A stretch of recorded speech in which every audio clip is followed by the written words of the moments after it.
Okay guys, let's do this. Rides again at night. Rides tayo ngayong gabi. Going from one town to another. So habang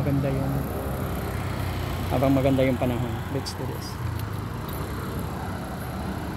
So try natin. Ilak pa.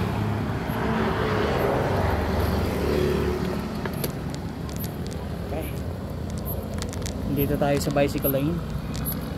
Kaya lang marami nang kaparada.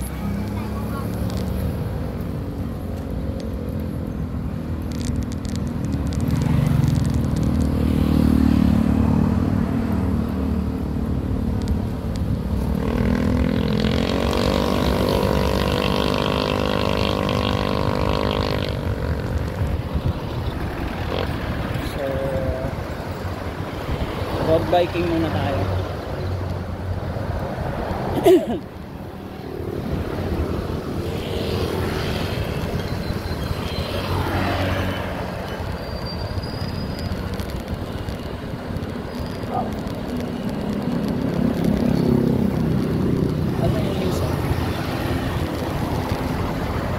Nakaka-enjoy din to eh, yung mag-bike ka ng mag-bike. Parang nakaka-relax kasi parang ito na rin yung parang pinaka-ano ko, relaxation kapag naboboring, kapag medyo may pinagdadaanan. So magbabike, tapos pag may makitang kakainan sa labas, kakain. Parang ganoon. So actually pagkagaling sa trabaho, ito magandang gawin, yung magbabike-bike ka, kasi marirelax ka talaga. Buti nga mayroon ditong bicycle lane sa lugar na to. So itong lugar na to ay Tabaco Albay. So mayroon na siyang bicycle lane. So napakaganda. So mabilis ba yung patakbo ko? Actually nire-relax ko lang eh, dahan-dahan lang eh. Kaya lang ang gamit ko kasi is 27.5 ang gulong. Ito kasi yung gamit ko ngayon, yung aking 27.5. So actually complete gear naman tayo, naka helmet naman tayo, dahil yun naman talaga yung rules. And pag nagbabike ka, kailangan naka helmet ka, siguro ka rin.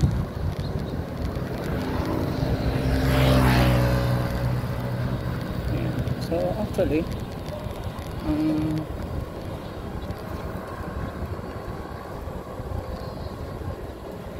ang episode na to ay kung paano tayo ma-relax. So actually this month of May ay napakaraming mga ganitong mga events, katulad niyan Santa Cruzan Fiesta dito sa lugar na to ay madadaanan natin. Ayan, Santa Cruzan I think o Fiesta.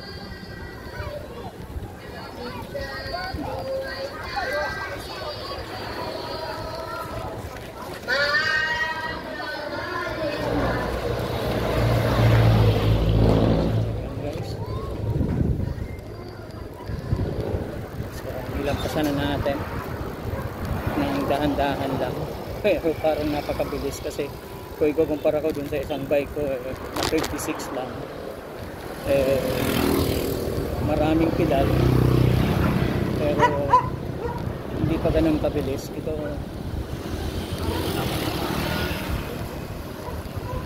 ang road biking talaga, ang daming konting pedal pero ang bilis na.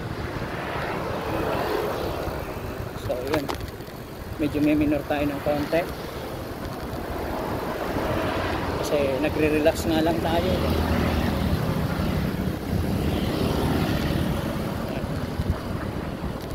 Para at least yung lahat ng stress mo dito mo na ibuhos. Relax mo na.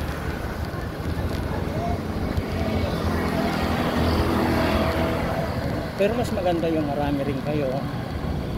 Pero ngayon syempre late na ako eh. Late 8 p.m. So 8 p.m. ako lumabas. Alas 8 ng gabi. Kaysa nakamukmo ka lang dun pagdating mo sa trabaho, nasa bahay ka lang. Tapos magmumukmo ka. So kaya napakaganda rin na mag-buy ka na lang. So punta ka from one town to another, depende. It is I think nasa 10 kilometer din ang ibabike mo, pwede na yun. So yun.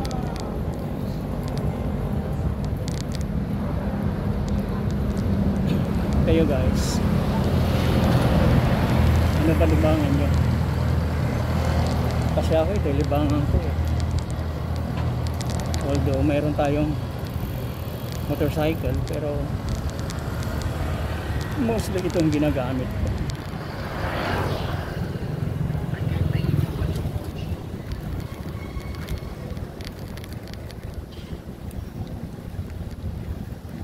Kaysa motorcycle, ito na yung ginagamit ko. Pag long distance, yung motorcycle. Pero pag magre-relax, ito lang.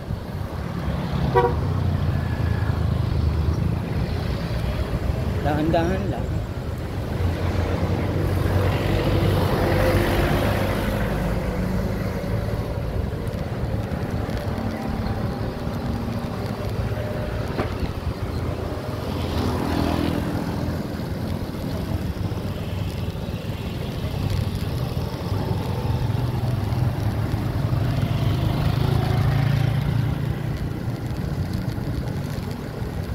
Pero kailangan ng bike mo ay maayos din.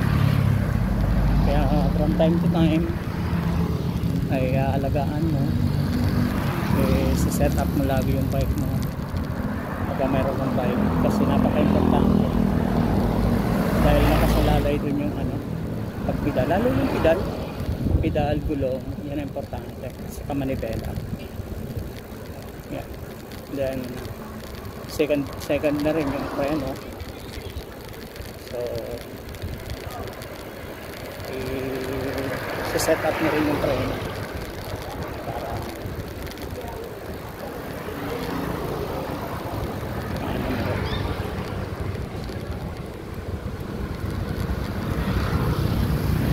kailangan lagi maayos ang preno.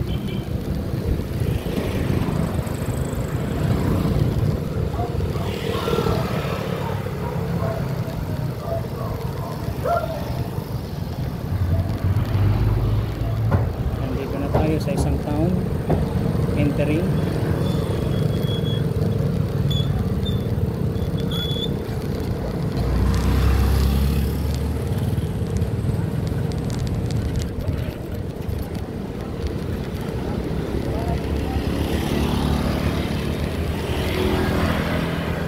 Entering to one town to another. And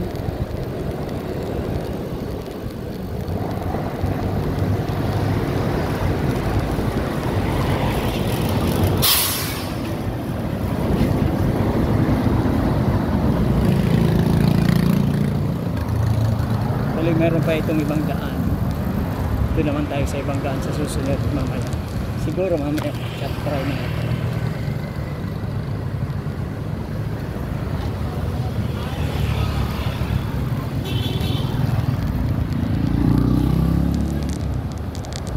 This is the town proper.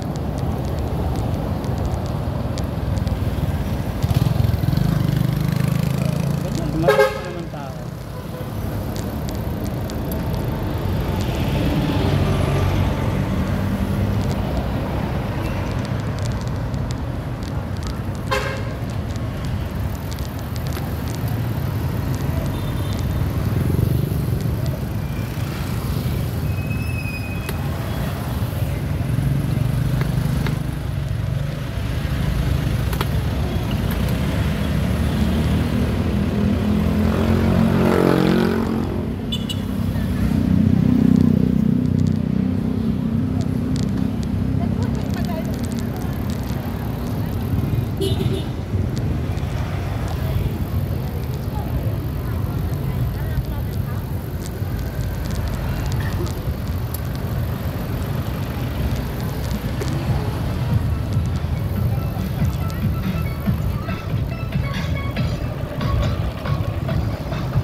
tayo sa one way.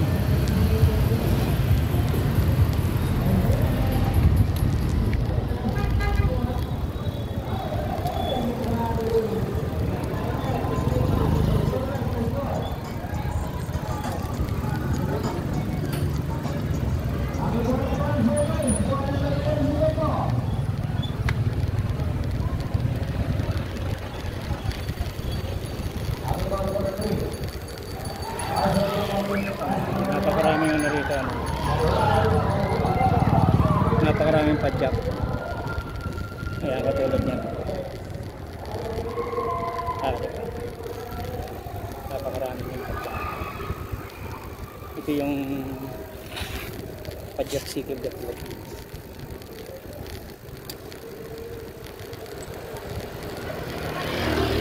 Okay, dito na muna tayo. Hanggang dito na lang muna yung ano natin, yung vlog natin, pero hindi ko inabot yung sadya ko,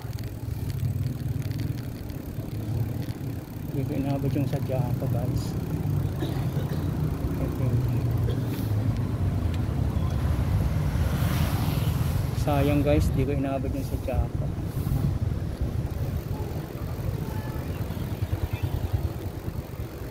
Okay guys, God bless.